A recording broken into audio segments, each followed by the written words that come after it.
Hello guys, in this video I'm going to show you how to set the location on the VLC application. But first of all, I just want to mention, please don't forget to subscribe to our channel, because at 100,000 subscribers we are going to show you our YouTube revenue statistics and growth strategy, how to make money online. So let's jump into it. First of all, open the application on your device. Tap to the More button under the playlist option at the left side on the screen and go to the Settings button.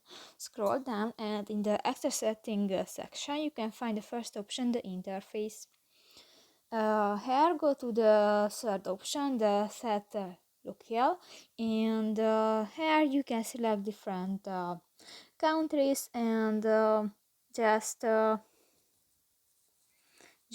select one, for example the Hungarian, and just click to the circle icon and done.